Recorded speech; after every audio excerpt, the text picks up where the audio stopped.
Okay, I'm gonna keep scrolling down. So we have the option to show a pager, controls, and slide counter either above the content for the top widgets or below the content using the bottom widgets. For what we're doing here, we want to display the pager, which again were those thumbnails below the image, as a bottom widget. So we'll check that. For the controls, when we look at the wireframe, I'm just gonna jump over to it, you see how it's hovering over what's displaying here. So the way that we're going to do that is by using some CSS modifications. You see from our settings here in our view that we don't have the option to overlay the controls over the middle. So we're going to select to show the controls above the content, which will be a bit more predictable for modifying the CSS styles than displaying the controls below. And we can set the weight of the controls. This is if we have multiple widgets checked, we can order them by setting the weight. For now, since we only have one widget on the top and one widget on the bottom, this weight doesn't matter. We have the option to hide the controls if there's only one slide. So if there's only one node that's being displayed, do we want to hide the controls? This seems like a pretty sane setting, but we'll leave it unchecked for now, just so that we can see the controls regardless of how many nodes we have displaying. Ultimately, we'd probably want to check this though. For the controls type, we only have one option, text.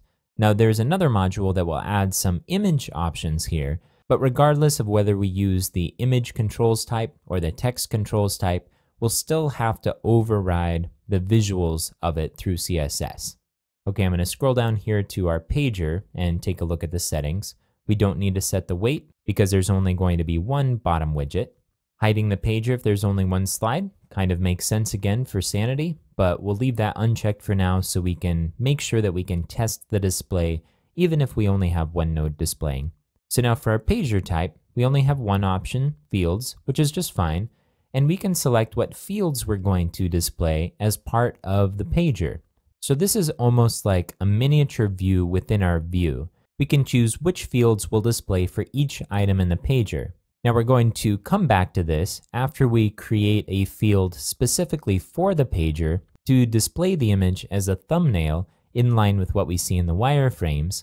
But for now, let's just select one of these fields so we can see our slideshow in action. So I'll select content image just for testing, and we'll come back to this. I'll scroll down. We don't need any other fields, so we can leave all of the rest unchecked. Now by default, when we click any of the pagers, it will show us that item in the slideshow, but we can check this to activate the slide and pause on pager hover. So whenever we hover over a pager item, it will show that item as the main slideshow display, and it will also pause, so it won't transition to something else as long as we're hovering over it. This seems like a reasonable setting, and I'm going to check it. Okay, I'm going to scroll down, and that's the end of our settings. I'm going to click Apply this display. Again, you want to check that button to make sure it says Apply this display instead of Apply all displays.